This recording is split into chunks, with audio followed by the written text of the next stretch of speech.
जय हिंद फ्रेंड्स, स्वागत है आप सभी का हमारे यूट्यूब चैनल टीसी मैथ में। तो पिछले सेशन में हम लोगों ने पढ़ लिया था, प्रायिकता को पढ़ रहे थे। उसमें पढ़ लिए थे घटना किसे कहा जाता है, प्रतिदर्श समष्टि यानी सिंपल स्पेस किसे कहा जाता है, इवेंट यानी घटना किसे कहा जाता है। यही सब के बारे में छोटा छोटा जो टर्म था उसको पढ़ रहे थे। तो ये चल रहा है कॉन्सेप्ट वाइज चल रहा है क्रैश कोर्स के रूप में 2022 के रूप में। तो इसका अगर जो किसी का जो कोई है उसका पिछला पार्ट छूट गया है, इससे ये सेशन चल रहा है। चैप्टर नंबर 8 से स्टार्ट किए थे इस सेशन को, क्रैश कोर्स 2022 के रूप में जो चल रहा है उसको चैप्टर नंबर 8 यानी त्रिकोणमिति से स्टार्ट किए थे। तो त्रिकोणमिति को पढ़े, उसके बाद कोऑर्डिनेट ज्योमेट्री को पढ़े, हाइट एंड डिस्टेंस को पढ़े, उसके बाद पढ़े अर्थमेटिक प्रोग्रेशन चैप्टर नंबर 5 को पढ़े, और उसके बाद फिर रियल नंबर यानी चैप्टर नंबर 1 को पढ़े। उसके बाद डायरेक्ट हम स्टार्ट कर दिए चैप्टर नंबर 15 को, यानी प्रायिकता यानी प्रोबेबिलिटी जिसे बोला जाता है। तो उसी को अभी पढ़ रहे हैं। तो जिस किसी का अगर जो पिछला सेशन छूट गया है सभी तो उसका लिंक डिस्क्रिप्शन में दिया गया है, तो वहाँ से जाके देख सकते हैं। तो और ये 2022 का आज लास्ट सेशन है, 2022 का क्रैश कोर्स का लास्ट सेशन है आज, क्योंकि कल एग्जाम है। आज 16 फरवरी है, कल 17 फरवरी से एग्जाम स्टार्ट होने वाला है। इस चलते आज इसका लास्ट सेशन है। जहाँ तक हमसे हो सका संभव वहाँ तक उसे बताया, क्योंकि अब किसी को लग रहा होगा कि पूरा नहीं करवा पाए। तो समस्या यहाँ था कि एक ही बार में 2 क्लास लेना संभव नहीं था, क्योंकि ये जो यहाँ पर कॉन्सेप्ट बेच करा रहे हैं, एक वीडियो कॉन्सेप्ट बेच कर डालते हैं जो क्रैश कोर्स के रूप में चल रहा है, उसका बना के डालते हैं। उसके बाद दूसरा जो वीडियो हमारा होता है वो जो टॉपिक वाइज प्रैक्टिस होता है उसका भी डाल रहे हैं। इस चलते हमसे जहाँ तक हमसे संभव हो सका वहाँ तक उस चैप्टर तक वहाँ तक पहुँच सके। और उसके बाद जो एनसीईआरटी के बुक होता है उस पर भी उसका भी सॉल्यूशन करवा रहे हैं। तो ये एक तीन टाइप का जो सेशन होता है उसको चला रहे हैं। इस चलते हमसे जहाँ तक संभव हो सका एग्जाम के नज़दीक तक में वहाँ तक करवा पाए। सोचे थे कि मॉडल सेट भी बनाएंगे, लेकिन मॉडल सेट भी बनाने का टाइम नहीं मिला, इस चलते उसको भी छोड़ना पड़ा। तो इस चलते आज इसका क्रैश कोर्स जो चल रहा है कॉन्सेप्ट बेच का, उसका आज लास्ट सेशन है। उसके बाद खत्म हो जाएगा सेशन। तो अब आगे जो भी होगा आप सभी तो एग्जाम देके निकल जाएगा। लेकिन जो हमारा जो चल रहा है कंसेप्ट एनसीईआरटी के बुक से जो प्रैक्टिस कराते हैं उसका रेगुलर सेशन चलता जाएगा। उसमें हम रेगुलर उसका टोटल जितना चैप्टर है 15 चैप्टर है, तो 15 चैप्टर का क्वेश्चन उसमें हम सोल्व कराएंगे। उसमें भी चैप्टर नंबर 8 से स्टार्ट किए हैं, तो चैप्टर नंबर 8 को पूरा फिनिश कर दिए हैं। एनसीईआरटी का जो बुक होता है उसी का टोटल क्वेश्चन उसी का सोल्व करवा रहे हैं। उसके बाद चैप्टर नंबर 9 में प्रवेश कर गए हैं, तो वहाँ पर 9 में सोल्व करवा रहे हैं हाइट एंड डिस्टेंस यानी मीनार का, जिसमें क्वेश्चन आता है पेड़ का जो एक मीनार है उससे उतना दूरी है 100 मनुष्य, तो उसकी दूरी क्या होगा, मीनार से कितना दूरी खड़ा है, ये सब जो क्वेश्चन होता है तो वो चैप्टर नंबर 9 में है, तो उसे सोल्व करवा रहे हैं। तो एनसीईआरटी का टोटल उसको सोल्व करवाना है। टोटल क्वेश्चन जितना भी क्वेश्चन है सभी चैप्टर का क्वेश्चन उसमें सोल्व करवाएंगे। तो इस प्रकार से आप सभी निकल जाएगा, एग्जाम देके परीक्षा देके निकल जाइएगा। तो आप आपसे जो जूनियर है, मित्र, भाई बहन, दोस्त है, तो आप उन्हें बोल सकते हैं, शेयर कर सकते हैं। अगर जो हम जो पढ़ा रहे हैं तो आपको अगर जो बढ़िया लग रहा है तो आप अपने से जूनियर को शेयर कर सकते हैं, बोल सकते हैं। यहाँ से मैथ की तैयारी करके अच्छा से अच्छा नंबर ला सकते हैं। तो वो जो सीरीज है वो चलता ही रहेगा। ये जो सीरीज चल रहा है कॉन्सेप्ट बेच क्रैश कोर्स के रूप में 2022 के रूप में, इसका आज लास्ट सेशन है। उसके बाद क्वेश्चन जो टॉपिक वाइज जो करवा रहे थे, टॉपिक वाइज जो प्रैक्टिस करवा रहे थे ऑब्जेक्टिव क्वेश्चन का, उसका भी लास्ट सेशन वहीं रहेगा। रियल नंबर का करवा दिए हैं, तो उसके बाद वही रहेगा लास्ट सेशन। उसके बाद क्योंकि कल एग्जाम है, तो कल तो सुबह से एग्जाम ही रहेगा, तो अब उसका बनाने का कोई फायदा नहीं। अब नेक्स्ट साल जब आएगा 2023 के लिए, तो फिर से स्टार्ट करेंगे क्रैश कोर्स। उसके बाद फिर से ऑब्जेक्टिव क्वेश्चन का सीरीज स्टार्ट करेंगे। तो इस प्रकार से उसको भी वहीं पर डाइन कर देंगे। रियल नंबर का जो करवा दिए हैं प्रैक्टिस, 2 सेशन लगा के उसमें उसका प्रैक्टिस करवाए थे रियल नंबर का, तो उसको भी द कर देंगे, वहीं छोड़ देंगे। अब नेक्स्ट ईयर जो जब आएगा 2023 के लिए, बैच 2023 जब आएगा तो उसके लिए जब जो प्रिपरेशन तैयारी करेंगे तो वो उन सभी को बोल दीजिएगा।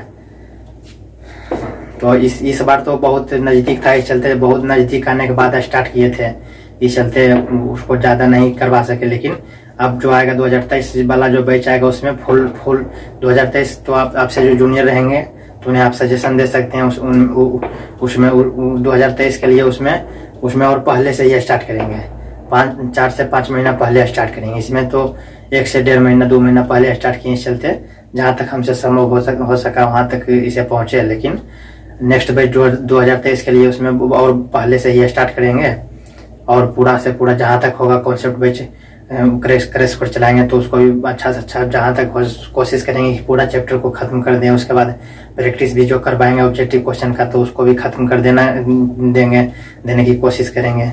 तो इस प्रकार से अपने मित्र भाई बहन दोस्त को शेयर कर सकते हैं, बोल सकते हैं आपसे जो जूनियर हैं। और उसके बाद जब ये जो क्रैश कोर्स चल रहा है वो खत्म हो जाएगा, तो उसके बाद एक ठो नया डेट निर्धारित अभी नहीं किया है। निर्धारित करने के बाद चैप्टर नंबर 1 यानी रियल नंबर से स्टार्ट करेंगे बैच 2023 के लिए। आपसे जो जूनियर हैं तो आप उन्हें बोल दीजिएगा कि आप उन्हें बोल दीजिएगा कि अगर जो कोई तैयारी करना चाहते हैं क्लास 10 मैथ का तैयारी अगर जो कोई करना चाहते हैं, कमजोर हैं या टाइम बचाना चाहते हैं, तो यहाँ से तैयारी कर सकते हैं। तो चैप्टर नंबर 1 से स्टार्ट करेंगे। ये तो क्रैश कोर्स था, इस चलते जो इम्पोर्टेंट चैप्टर था उसे जल्दी हम सोल्व करवा दिए, बनाए हैं, जहाँ तक कोशिश हुआ वहाँ तक सोल्व करवाए हैं एग्जाम के नज़दीक तक। लेकिन अब एग्जाम के खत्म होने के बाद फरवरी चल रहा है, तो यानी मार्च में कोई डेट निर्धारित करके वहाँ से 1 नंबर से स्टार्ट करेंगे। चैप्टर नंबर 1 यानी रियल नंबर से कॉन्सेप्ट बैच स्टार्ट करेंगे। उसमें फुल प्रैक्टिस फुल कॉन्सेप्ट रहेगा, और उसमें कॉन्सेप्ट भी रहेगा, कॉन्सेप्ट प्लस प्रैक्टिस दोनों रहेगा। एक कॉन्सेप्ट जो भी रहता है, एक पॉइंट रहता है, एक जो थ्योरी होता है, फार्मूला होता है, थ्योरी होता है, सभी को समझेंगे। उस पर क्वेश्चन बनाएंगे कि क्वेश्चन किस प्रकार से पूछा जाता है, सभी पॉइंट को नोट करना है, तो सभी पॉइंट को नोट कराएंगे। तो आप एक पॉइंट को, किसी पॉइंट को नहीं छोड़ना है। चैप्टर नंबर 1 से स्टार्ट करना है और चैप्टर नंबर 15 यानी लास्ट तक जाना है बैच 2023 के लिए, जो 2023 में जो इस बार क्लास 10 में कक्षा 10 में प्रवेश करने वाले हैं, तो 2023 में एग्जाम देंगे, उनके लिए स्टार्ट करेंगे। मार्च में कोई निर्धारित डेट फिक्स करेंगे, उसके बाद वहाँ से अभी डेट नहीं फिक्स किए हैं कि किस तारीख से स्टार्ट करेंगे, लेकिन वहाँ से चैप्टर नंबर 1 से फुल कॉन्सेप्ट स्टार्ट करेंगे। तो आप वहाँ अपने मित्र भाई बहन दोस्त को सजेशन दे सकते हैं। अगर जो आप यहाँ पढ़ा रहे हैं, अगर जो किसी को अगर जो क्रैश कोर्स नहीं समझ में आता होगा, तो आप हमारा देखिए वीडियो ऑब्जेक्टिव क्वेश्चन का सीरीज, या फिर जो करा रहे हैं एनसीईआरटी का जो बुक होता है उसका जो प्रैक्टिस करवा रहे हैं, तो वहाँ पर आप देख सकते हैं कि किस प्रकार से एक क्वेश्चन को बताते कितना उसको समझाते बहुत टाइम लगता है। एक क्वेश्चन को जब तक नहीं बढ़िया समझा देते हैं उससे आगे नहीं बढ़ते हैं। तो आप वहाँ से देख सकते हैं कि किस प्रकार से क्वेश्चन को समझाते हैं। तो अगर आपको अगर जो बढ़िया लग रहा है, तो आप अपने से आगे दोस्त मित्र भाई बहन दोस्त को बोल सकते हैं कि आप वहाँ से तैयारी, उनको आप बोल सकते हैं कि वहाँ से तैयारी कर सकते हैं। अगर जो आपको बढ़िया लगता है तो, अगर जो आपको बढ़िया नहीं लग रहा है तो आप नहीं बोल सकते हैं, आपकी मर्जी है। तो इस प्रकार से इस सेशन को स्टार्ट करते हैं। तो आप अपने मित्र आप सभी एग्जाम बढ़िया से कल सुबह में जाके एग्जाम दीजिएगा। किसी का सेकंड सीटिंग में होगा, किसी का फर्स्ट सीटिंग में, तो बढ़िया से ऑल द बेस्ट, बढ़िया जाके एग्जाम दीजिए, वहाँ से कोई दिक्कत नहीं। जो आप खुद पर विश्वास रखिए, ये नहीं कि अगर जो हमें क्वेश्चन आ रहा है लेकिन चोरी के फेरा में पड़ जाए, हमको तो चोरी पता चलेगा कि वो गलत बना रहा है कि सही, तो उसका छापिएगा तो पता चलेगा कि जितना नंबर उसका है उससे कम आपका नंबर आया। तो अपना कॉन्फिडेंट के साथ जाना है। जो हमें क्वेश्चन आएगा वो उसे आप खुद बनाइएगा, और उसके बाद जब लगेगा कि क्वेश्चन छूट रहा है तो आप दूसरे से हेल्प ले सकते हैं। तो पहले जो आपको आएगा वही बना लेना है। और हम अदर कंटेंट में बता दिए कि एग्जाम में दूसरों से हेल्प कैसे लिया जाता है, वह मार्कशीट को कैसे भरें, और एग्जाम में हमें क्या क्या लेकर के जाना चाहिए, ये सब छोटा मोटा कंटेंट हम अदर कंटेंट में डाल देते हैं। तो सभी का लिंक डिस्क्रिप्शन में दिया गया है, तो वहाँ से देख सकते हैं आप। तो इस प्रकार से इस सेशन को स्टार्ट करते हैं। तो आज हम पढ़ेंगे प्रायिकता। सब वो सब समझ लिए क्या है, प्रतिदर्श समष्टि यानी सिंपल स्पेसियस जिसे कहा जाता है, ये सब समझ लिए थे। तो आज हम समझेंगे प्रायिकता कहा जाता है किसे। प्रायिकता यानी पी और घटना यानी पी और फी बराबर क्या होता है, यानी प्रायिकता का निकालने का बोलेगा कि एक सिक्का को उछालते हैं तो चित आने की प्रायिकता क्या है, एक सिक्का को उछालते हैं तो पट आने की प्रायिकता क्या है, यही सब जो क्वेश्चन है। तो प्रायिकता कैसे निकलता है उसका फार्मूला हम देखते हैं।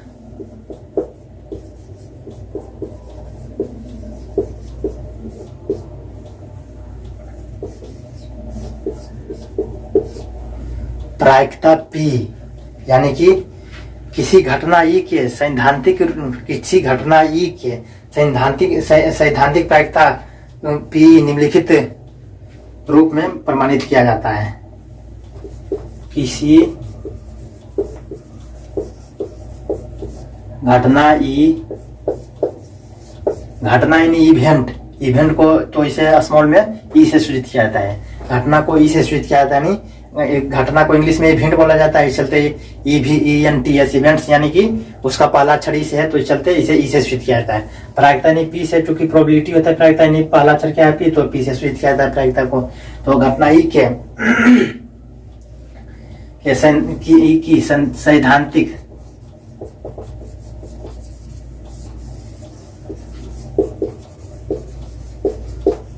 सैद्धांतिक प्रायिकता पीई निम्नलिखित रूप में व्यक्त किया जाता है।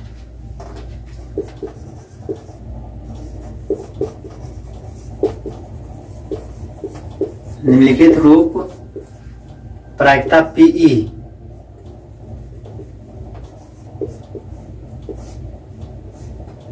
निम्नलिखित रूप से व्यक्त किया जाता है यानी कि पीओफी से बोला जाता है, यानी प्रायिकता यानी घटना ई का प्रायिकता यानी पीओफी। तो पीओफी यानी कि ई के अनुकूल परिणामों की संख्या, ऊपर में ई के अनुकूल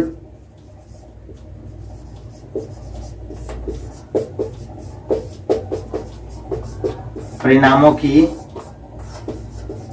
संख्या बटे प्रयोगों के सभी परिमाणों की संख्या, प्रयोगों के सभी परिणामों की संख्या, यही है प्रायिकता पीओफी बराबर क्या होता है, ई के अनुकूल परिणामों की संख्या। घटना को ई से सूचित किया जाता है, यानी कि ई के अनुकूल परिणामों की संख्या बटे प्रयोगों के सभी परिणामों की संख्या। तो प्रयोगों के सभी परिमाणों की संख्या में क्या हुआ, प्रतिदर्श समष्टि यस। समझ में आ रहा है कि नहीं? तो अब इसको इसे नोट करना चाहते हैं तो नोट कर लीजिए। अब हम इस पर क्वेश्चन देखते हैं, क्वेश्चन किस प्रकार से पूछा जाता है।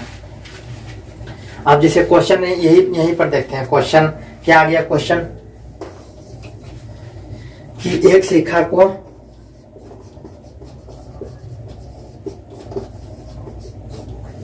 को उछालने पर चित यानी हेड HEAD हेड आने की प्रायिकता बराबर भार। प्रायिकता क्या है, एक सिक्का को उछालने पर चित आने की प्रायिकता क्या है। तो पहले हम तो प्रायिकता क्या है, तो प्रायिकता का क्या फार्मूला होता है, पी ऑफ ई यानी पी ऑफ ई बराबर क्या हो जाएगा। तो पी ऑफ ई यानी प्रायिकता का फार्मूला क्या पढ़े हैं, ई के अनुकूल परिणामों की संख्या ने ई के अनुकूल मीन्स ई का अनुकूल परिणामों की क्या संख्या, यानी ई कितना, ई के अनुकूल परिणामों की संख्या क्या है। तो यहाँ पर घटना क्या है, ई बराबर घटना ई है, ई बराबर चित आना, यानी हेड आना। घटना क्या है, यही नहीं, ये चित आना। एक सिक्का को उछालने पर क्या पूछ रहा है, चित आना, आने की घटना। नहीं, घटना क्या है, चित आना। तो प्रायिकता पी ऑफ ई बराबर क्या हो जाएगा, पी ऑफ ई बराबर घटना के अनुकूल परिणामों की संख्या, यानी घटना ई के अनुकूल परिणामों की संख्या। यानी तो इसमें एक सिक्का को जब हम उछालेंगे तो ई कितना बार आ सकता है, ई जो है हेड कितना बार आ सकता है, एक ही हेड है। एक सिक्का जब हम उछालेंगे तो उसमें एक ही हेड नहीं रह सकता है, आए या ना आए, लेकिन हेड आए या टेल आए, लेकिन उसमें हेड सिर्फ एक ही रहेगा, टेल सिर्फ एक ही रहेगा। तो घटना ई के अनुकूल परिणामों की संख्या क्या है, 1 है। यानी चित आएगा, यानी घटना क्या है, चित। तो चित आने की, चित के अनुकूल परिणाम कितना है, एक ही आ सकता है चित। एक सिक्का को हम उछालेंगे तो एक ही चित आ सकता है ना, 2 चित आ जाएगा नहीं, तो एक।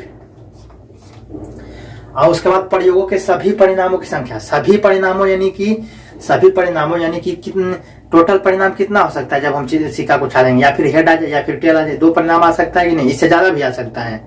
जब एक सिक्का को जब हम उछालेंगे तो या फिर हेड आ सकता है या फिर टेल आ सकता है, तो दोनों में से कोई एक आ सकता है, यानी कि 2 परिणाम आ सकता है। यानी कि सभी परिणामों, यानी प्रयोगों के सभी परिणामों की संख्या क्या है, 2।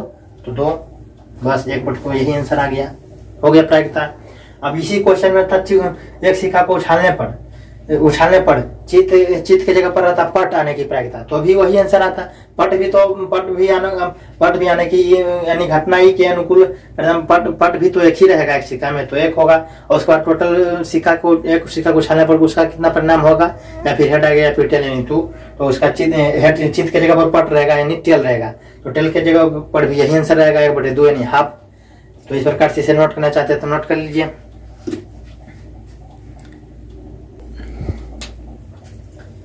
अब हम समझेंगे प्रारंभिक घटना किसे कहा जाता है, यानी कि एलिमेंट्री इवेंट। यानी कि प्रारंभिक घटना किसे कहा जाता है, एलिमेंट्री इवेंट।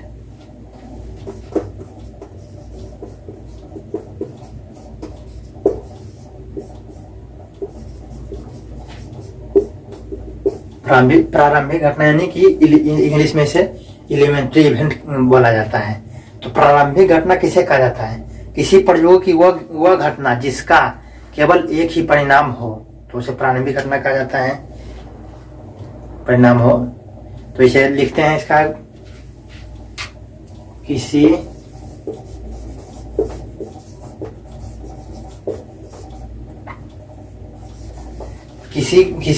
प्रयोगों की वह घटना जिसका, किसी प्रयोगों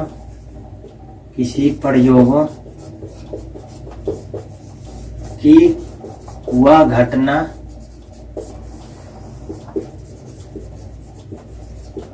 जिसका केवल एक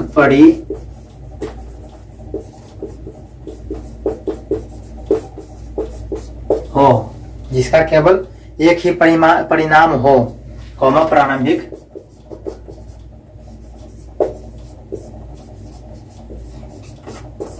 घटना कहलाता है। जैसे एग्जांपल में से समझेंगे, एक सिक्के को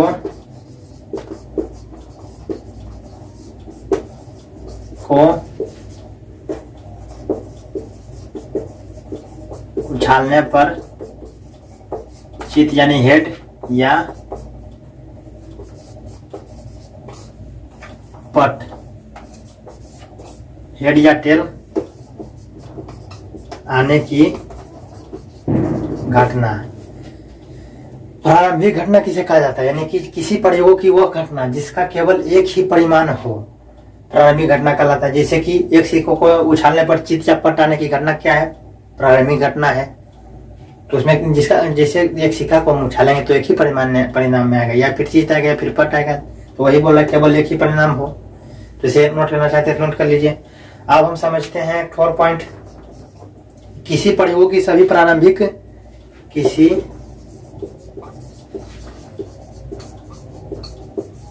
की सभी, यह भी आई है, ये ऑब्जेक्टिव क्वेश्चन में पूछ सकता है। किसी प्रयोगों की सभी प्रारंभिक घटनाओं की, सभी प्रारंभिक घटनाओं की प्रायिकता, सभी प्रायिकताओं का योग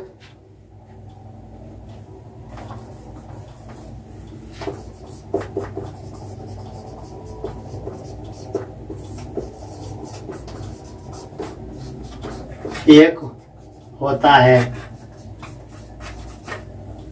किसी प्रयोगों की सभी प्रारंभिक घटनाओं की प्रायिकता का योग कितना होता है? एक होता है। यानी कि जैसे किसी प्रयोगों की सभी प्रारंभिक घटनाओं, यानी कि जब हम एक सिक्का को उछालेंगे तो उसमें या फिर चित्त आएगा, यानी एक ठो प्रारंभिक घटना वो होगा चित्त का, एक ठो प्रारंभिक घटना कौन सा होगा? पट का। तब जब दोनों को हम जोड़ेंगे, चित्त का क्या प्रायिकता रहा है? चित्त का यानी हेड का, चित्त का कितना? हेड का यानी चित्त, यानी कि हेड का कितना रहा? 1/2 आया था। अब पट का भी आएगा, पट का भी टेल यानी पट का भी आएगा 1/2। तो अब यानी कि इसका योग, यानी दोनों को जोड़ेंगे तो कितना आएगा? 1/2 प्लस 1/2। तो 8 ना प्लस 8 ना बराबर 1 रुपया होता है कि नहीं? हाफ प्लस हाफ 1 रुपया हो जाता है। अगर जो इसे समझ में नहीं आता तो 2 प्लस 2 हो जाएगा, 2 में 2 भागेगा, 2 1 प्लस 1 बराबर 2/2 बराबर 1 आ रहा है कि नहीं? तो ही बोल रहा है किसी प्रयोग की सभी प्रारंभिक घटनाओं की प्रायिकताओं का योग क्या होता है? एक होता है। ऑब्जेक्टिव क्वेश्चन में आ सकता है, तो इसे नोट करना चाहते तो नोट कर लीजिए। अब इसे मिटा कर दूसरा जो कॉन्सेप्ट है उसे समझते हैं। अब एक तो बहुत ही इंपॉर्टेंट टर्म है, इसे ध्यान में दीजिए। P of E plus P of E नहीं, दोनों का योग कितना होता है? 1 होता है। P of E plus P of E नहीं बराबर क्या होता है? 1। और इसको P ऑफ E है प्लस P ऑफ E नहीं को क्या लिखते हैं? E पर रेकरिंग कर दिया जाता है इस प्रकार से। E तो इसे क्या बोला जाता है? P of E plus P of E नहीं बराबर क्या है? 1। इसे नहीं को इस प्रकार से लिखते हैं E पर रेकरिंग। तो ये क्या कर रहा है कि जैसे हम किसी एक सिक्का को उछालने पर चित्त आने की प्रायिकता, ये हो गया P ऑफ E। ये नहीं मीन्स क्या हुआ? एक सिक्का को उछालने पर चित्त आने की प्रायिकता ये था, ये चित्त आने की नहीं प्रायिकता, यानी चित्त नहीं आए उसकी प्रायिकता बोल रहा है। तो यही है P of E plus P of E नहीं बराबर क्या होता है? 1 होता है। तो आप देखिएगा, जैसे इस प्रकार से क्वेश्चन रहेगा कि जैसे एक सिक्का है, तो एक सिक्का को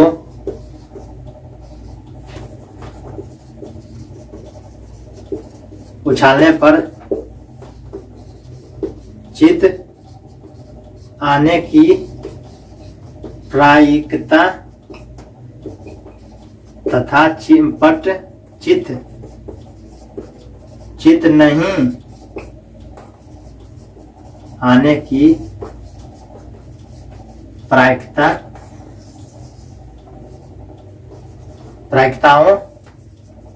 प्रायिकताओं का योग बराबर 1 होता है। समझ में आ रहा है कि नहीं? तो ई घटना है, घटना ई को हम क्या मानते हैं? चित्त आना घटना। और ई रेकरिंग है, तो या ई रेकरिंग को ई डैश से भी आप कर सकते हैं, ई डैश भी बोल सकते हैं। तो ई डैश पी ई यानी कि घटना है, यानी पॉजिटिव यानी कि चित्त आना है, और पी ई डैश यानी कि नहीं, वो चित्त नहीं आएगा। तो दोनों का योग क्या होता है? तो एक होगा। समझ में आ रहा है कि नहीं? तो वही बोल रहा है। इस प्रकार से इसे नोट करना चाहते हैं नोट कर लीजिए। ऐसा अगर जो तो जब ये दोनों हमें पता है कि P of E plus P of E नहीं बराबर क्या है? 1। तो इसको हम यहाँ ऐसे नहीं लिख सकते हैं। P ऑफ E पूछेगा तो 1 माइनस P ऑफ E नहीं कर सकते हैं, 1 माइनस P ऑफ E नहीं कर सकते हैं। समझ आ रहा कि नहीं? जैसे P ऑफ E पूछेगा, यानी कि एक सिक्का को उछालने पर चित्त आने की प्रायिकता। तो आप अगर जो फार्मूला आता है तो फार्मूला से बनाइए, नहीं तो अगर जो नहीं आता है तो क्या कीजिए? एक माइनस P ऑफ E नहीं, यानी कि चित्त नहीं आने की प्रायिकता निकालिए। एक में से चित्त नहीं आने बोल रहा है, चित्त आने की प्रायिकता पूछ रहा है, तो क्या करना है? 1 माइनस P ऑफ E यानी चित्त नहीं आने की प्रायिकता निकाल लीजिए, यानी पट आएगा। तो पट आने की प्रायिकता, तो 1 माइनस पट आने की प्रायिकता को घटा दीजिए, तो चित्त आने की प्रायिकता निकल जाएगा। तो इसे समझ में आ रहा है कि नहीं? तो किसी घटना के ई के लिए यह सत्य है कि P ऑफ E बराबर 1 माइनस P ऑफ E नहीं होता है। इसे नोट कर लीजिएगा। किसी घटना ई के लिए यह सत्य है कि P ऑफ ई बराबर 1 माइनस P ऑफ ई नहीं कोई डे से भी सूचित किया जाता है। तो इसे नोट करना चाहते हैं तो नोट कर लीजिए। अब दूसरा कॉन्सेप्ट समझते हैं।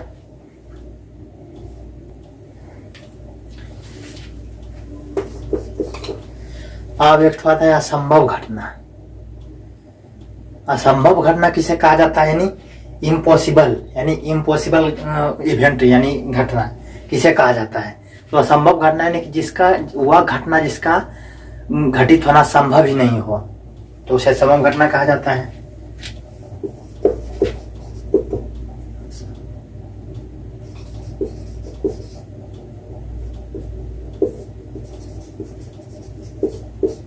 इम्पॉसिबल इवेंट किसे कहा जाता है, वह घटना जिसका घटित होना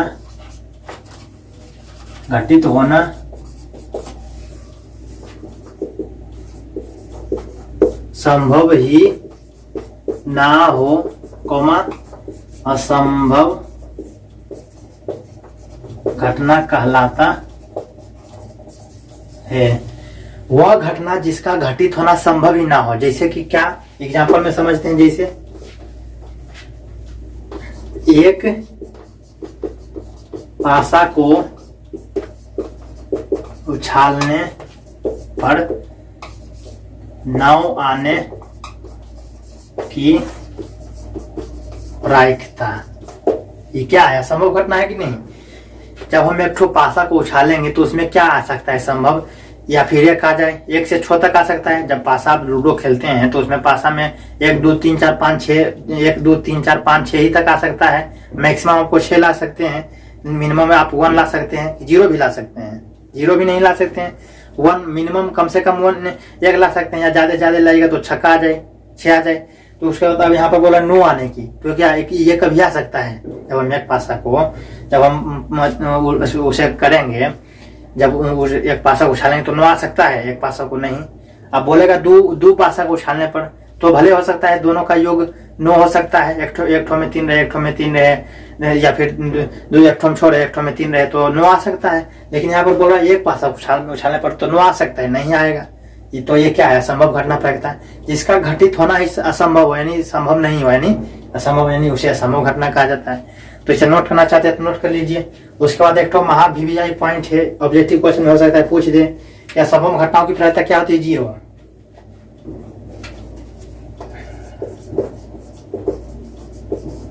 असंभव घटनाओं की प्रायिकता 0 होती है। ये महा VVI पॉइंट है, इसे नोट करिए। तो असंभव घटनाओं की प्रायिकता क्या होती है, 0 होती है। समझ में आ रहा है कि नहीं। तो बोलेगा कि एक पासा को उछालने पर 10 आने की प्रायिकता क्या होगी, तो ऑब्जेक्टिव ऑप्शन में रहेगा 1 2 0 5। तो किस में मारिएगा, 0, क्योंकि एक पासा को जब उछालेंगे तो उसमें 10 नहीं आएगा, 1 से 6 तक ही आ सकता है। तो 10 आता है तो क्या है, असंभव घटना है। तो असंभव घटना की प्रायिकता पूछेगा तो क्या मार दीजिएगा, 0 में, ऑप्शन में 0। यानी कि अब उसे सॉल्व करने लगे तो फिर टाइम पार हो जाएगा। तो 0 असंभव घटना की प्रायिकता। आप नेक्स्ट इसे नोट करना चाहते हैं, नोट कर लीजिए।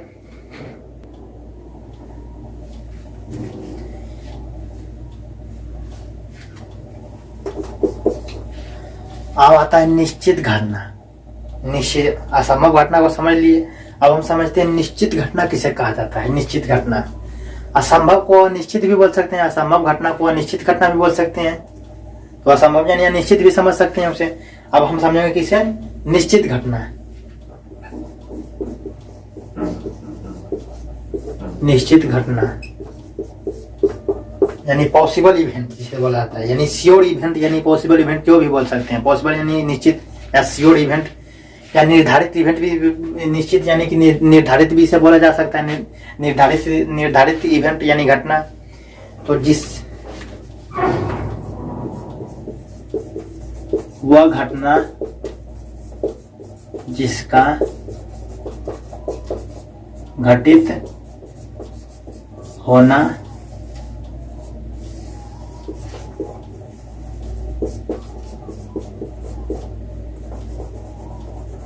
निश्चित है।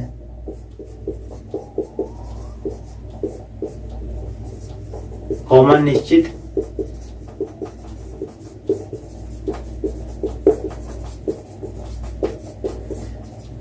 कॉमन निश्चित घटना कहलाता है वह घटना जिसका घटित होना निश्चित है, यानी संभव है, जिसका या फिर निश्चित की जगह पर आप संभव भी याद कर सकते हैं। वह घटना जिसका घटित होना संभव है तो उसे क्या कह देते हैं, निश्चित घटना कहा जाता है। जैसे कि एक पासे को, जैसे कि यहाँ पर आप याद रख सकते हैं, जैसे कि एक पासे को उछालने पर 5 आने की प्रक्रिया, तो यह निश्चित है कि नहीं। अब हम एक पासा को जब हम उछालें तो 5 आ सकता है कि नहीं, संभव है कि नहीं। जिसका घटित होना निश्चित नहीं, संभव है।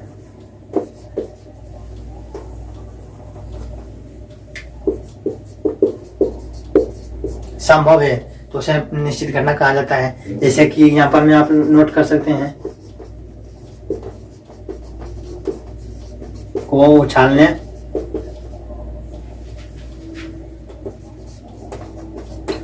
पांच आने की प्रायिकता, समझ में आ रहा है कि नहीं। तो 5 आ सकता है, निश्चित है। जब 1 से 5 तक हमें 1 से 6 तक है तो 5 आ सकता है, तो निश्चित घटना है। तो इसको नोट करना चाहते हैं तो नोट कर लीजिए।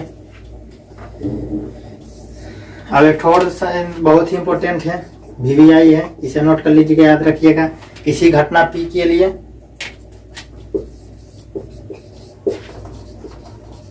घटना P ऑफ E के लिए 0 से बड़ा होता है E, उसे P ऑफ E उसे बड़ा होता है या बराबर होता है 1। किसी घटना P ऑफ E के लिए 0 से बड़ा या बराबर होता है P ऑफ E उससे बड़ा या बराबर होता है 1। यानी कि तो जो भी घटना, कोई भी घटना है तो उसका प्रायिकता क्या हो सकता है, कितना के बीच हो सकता है, या फिर 0 हो उसका प्रायिकता, या फिर 0 हो प्रायिकता, या फिर 1 हो सकता है, या फिर 0 या 1 के बीच में आ सकता है। 0.1 0 जैसे 0 है तो 0 से बड़ा 0.1 0.2 या फिर और उसके बाद 1 आ सकता है। 2 नहीं आएगा, 2 नहीं आ सकता है। 0 और 1 या फिर 0 रह जाए, या माइनस में भी नहीं आ सकता है। 0 से इधर -1 -2 होता है तो माइनस भी नहीं आ सकता है। 1 के बाद उधर क्या होता है 2 3 4 5 6 7 8 9 10, तो वो भी नहीं होगा। तो किसी भी घटना में तो ऑब्जेक्टिव क्वेश्चन जब आप बनाइएगा, हाँ तो हाँ उसका योग पूछेगा। किसी घटना, 2 घटना दिया जाएगा तो उसका योग भले अब जब कोई घटना, इसका कोई भी घटना घटा तो उसका प्रायिकता क्या आया, 1 आया। फिर एक और घटना बोलेगा तो उसका भी प्रायिकता 1 है। तो अब उन दोनों प्रायिकता बोलेगा कि दोनों घटनाओं का योग क्या होगा, तो 1 + 1 2 हो सकता है। लेकिन अगर जो किसी घटना P ऑफ E के लिए सिर्फ एक घटना, यानी किसी जो भी घटना है उसका P ऑफ E यानी घटना E के लिए क्या, उसका मान क्या रह सकता है, 0 से लेके 1 के बीच में रहेगा, या फिर 0 भी रह सकता है, 1 भी रह सकता है, या फिर इसके बीच में रह सकता है। 0.01 0.02 0.001 0.5 हो सकता है। उसके बाद 1 हो सकता है, 1.5 नहीं हो सकता है। 0 और 1 के बीच में रहेगा। यही सब छोटा मोटा टर्म याद रखना है। तो यही सब है इस चैप्टर में, और कुछ तो ज्यादा कुछ नहीं है। तो इस प्रकार से इस सेशन को यहीं पर समाप्त करते हैं। तो ये था क्रैश कोर्स था, इस चलते जहाँ जो भी हमें इम्पोर्टेंट टर्म लगा उसे समझा दिया। लेकिन अब जब आप सभी निकल जाएंगे तो जो नेक्स्ट बैच हम स्टार्ट करेंगे तो उसमें फुल्ली कॉन्सेप्ट रहेगा। उसमें एक पॉइंट को नहीं छोड़ना है एकदम। जो भी रहेगा, हर एक टॉपिक जो भी रहता है, हर एक कॉन्सेप्ट है वो सभी को समझेंगे। तो आपसे जो जूनियर है, आपके घर में जो जूनियर है, आपके दोस्त के रिलेटेड में कोई जूनियर है तो आप उसे बोल सकते हैं कि यहाँ से 10वां की तैयारी, क्लास 10 का मैथ की तैयारी कर सकते हैं। हमारा चैनल का नाम है ATC मैथ। तो आप सभी अगर जो सपोर्ट करना चाहते हैं तो सपोर्ट कर सकते हैं, और सपोर्ट कर सकते हैं, शेयर कर सकते हैं चैनल को, अपने मित्र भाई बहन दोस्त को शेयर कर सकते हैं। तो जो मार्च के महीना में हम कॉन्सेप्ट बैच स्टार्ट करेंगे। उसमें चैप्टर नंबर 1 से स्टार्ट करेंगे, रियल नंबर से। तो उसका उसमें टोटल कॉन्सेप्ट रहेगा, टोटल फुल्ली कॉन्सेप्ट रहेगा और कॉन्सेप्ट रहेगा। उसके बाद हम उस पर क्वेश्चन भी बनाएंगे। ये जब कोई भी कॉन्सेप्ट वहां पर लिखेंगे, कोई जो थ्योरी लिखेंगे, तो उसके बाद उस पर क्वेश्चन किस प्रकार से पूछा जाता है, किस प्रकार से घुमा फिरा के क्वेश्चन पूछेगा, वो सब भी हम उसे उसी चैप्टर में कंप्लीट डिटेल पढ़ेंगे। तो और वो बैच स्टार्ट होगा 2023 के आने वाला, जो 2023 में जो एग्जाम सभी दीजिएगा, आपसे जो जूनियर देंगे, जैसे 9th में है तो 10th में इस बार जाएंगे, आप सभी 10th से निकल जाएगा तो सब 10th में जाएंगे, तो उन सब के लिए 2023 के लिए बैच 2023 के लिए होगा। तो आप तो अगर आप तो ऐसा मत समझिएगा कि इतना छोटा सा 1 से 2 प्रायिकता का कितना क्लास सेशन चलाए। आज पिछला 101 पहला सेशन चलाए थे, आज इसका दूसरा सेशन चला के, क्योंकि अभी एग्जाम खत्म हो रहा है, इस पर क्वेश्चन भी अब बनाते हैं, लेकिन अब एग्जाम खत्म हो रहा है, एग्जाम का टाइम आ गया है, कल से एग्जाम है, तो इस चलते क्रैश कोर्स को एग्जाम तक ही बता स्टार्ट किए थे, बोल दिए थे कि एग्जाम के एक दिन पहले तक जहाँ तक होगा संभव वहां तक उस चैप्टर को जो इम्पोर्टेंट रहेगा उसे बताएंगे। तो वहां तक मैंने कर दिया, तो इस चलते क्वेश्चन इसका नहीं बना पाएंगे। इस चलते ये नहीं समझ लेना कि जो प्रायिकता है तो इतना शॉर्ट में बता दिए, समझा दिए हैं, तो किसी को लगा कि ऐसे ही झूठों के बकवास, तो ऐसा नहीं सोचना है। तो हम आप ये था क्रैश कोर्स, इस चलते इसमें ऐसा बताए हैं। जब हम फुल्ली कॉन्सेप्ट स्टार्ट करेंगे, कॉन्सेप्ट बैच, तो उसमें चैप्टर नंबर 1 रहेगा, उसमें फुल्ली कॉन्सेप्ट रहेगा, उसमें टोटल कॉन्सेप्ट रहेगा, बताया जाएगा। उसके बाद उस पर क्वेश्चन भी धुआंधार क्वेश्चन बताया जाएगा। तो इस चलते घबराना नहीं है। आप अपने मित्र भाई बंधु दोस्त को बोल सकते हैं, शेयर कर सकते हैं, हमारे चैनल को सब्सक्राइब कर सकते हैं, बेल आइकन को प्रेस करके ऑल कर सकते हैं, दूसरे को सजेशन दे सकते हैं, शेयर कर सकते हैं, आप अपने से जूनियर को बोल सकते हैं। तो वहाँ से स्टार्ट करेंगे और टोटल कॉन्सेप्ट बताएंगे। तो अगर जो कोई ज्वाइन करता है हमारे चैनल को, जो आने वाला जो 10वां, इस बार क्लास 10 में जाएगा, आप सभी तो निकल जाएगा, तो 10 में जो जाएगा तो अगर जो रेगुलर हमसे अटैच रहा, जैसे हम जो एनसीईआरटी के बुक से सॉल्यूशन करवाते हैं, उसके बाद जो थ्योरी का कॉन्सेप्ट का बैच जो स्टार्ट करेंगे नया, उसमें फुल्ली कॉन्सेप्ट रहेगा, उसमें एक पॉइंट को देखेंगे, किसी पॉइंट को छोड़ना नहीं है, क्वेश्चन भी उसी में बनाएंगे। तो अगर जो उसको और जो एनसीईआरटी के बुक से जो सॉल्यूशन करवाते हैं, तो उससे एनसीईआरटी के बुक के सॉल्यूशन को नहीं भी देख सकते हैं। पहले चैप्टर जब रियल नंबर पढ़ाएंगे तो रियल नंबर को देख के, जब रियल नंबर खत्म होगा तो रियल नंबर का क्वेश्चन आप जो होता है एनसीईआरटी के बुक से, तो उसे बना सकते हैं। लेकिन अगर जो कॉन्सेप्ट कराएंगे, तो उससे अगर जो रेगुलर देखेंगे तो गारंटी है कि 100 में 100 मार्क्स आएगा। ऐसे भी समझ लीजिए कि जितना चैप्टर अगर जो अभी हम समझा दिए हैं, अगर जो ये क्लियर है तो आप आराम से 80-90 नंबर ला सकते हैं। कोई बहुत बड़ा चीज नहीं है, क्योंकि अगर जो हम आपको अगर जो नंबर अंक जोड़ते हैं तो आप जोड़िए, त्रिकोणमिति से आपको 30 नंबर फिक्स है, ऑब्जेक्टिव सब्जेक्टिव मिला के। अगर नहीं आएगा तो फिर हमको बोलिएगा कि हाँ आप गलत बोल रहे थे, 30 नंबर त्रिकोणमिति से नहीं आया। तो 30 नंबर आपका त्रिकोणमिति से फिक्स है। और उसके बाद आप 10 से 15 नंबर मान लीजिए, 15 नंबर मान लीजिए कोऑर्डिनेट ज्योमेट्री बताए हैं। कोऑर्डिनेट ज्योमेट्री से 15 नंबर आप फिक्स मानिए, तो आना ही आना है 15 ऑब्जेक्टिव सब्जेक्टिव मिला के, तो 30, 10, 40 पर 45 नंबर हो गया। और उसके बाद आप 10 नंबर ले लीजिए अर्थमेटिक प्रोग्रेशन यानी समांतर श्रेणी से, समांतर श्रेणी से ले लीजिए 10 नंबर, तो क्या हो गया 55 नंबर हो गया, 55 नंबर। अब उसके बाद आप रियल नंबर से भी ले लीजिए 10 से 15 नंबर, 15 नंबर से भी रियल नंबर से भी पूछ देगा, क्योंकि क्वेश्चनों की संख्या बढ़ गई है। तो आप 50 यानी 55 से 60, 10, 70 नंबर हो गया। अब उसके बाद हम प्रायिकता बता दिए हैं, तो प्रायिकता से भी आराम से आपको 10 से 15 नंबर का क्वेश्चन पूछ सकता है। तो 60 यानी 10, 70, 10, 80, 85 नंबर, 85, 90 नंबर का आपको आप यहाँ से भी आराम से 80, 85, 90, 95 ला सकते हैं।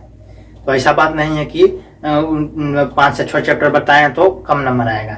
इससे भी आप 60, 70 प्लस तो आराम से ला सकते हैं, इसमें कोई संशय की बात नहीं है। अगर जो आपका जो क्लियर है त्रिकोणमिति, कोऑर्डिनेट ज्योमेट्री, अर्थमेटिक प्रोग्रेशन और उसके बाद रियल नंबर और जो प्रायिकता बताएं, बस यही 5 से 6 चैप्टर याद रखना है। बस आराम से 70 प्लस तो फिक्स है कि आना ही आना है, अगर जो क्लियर है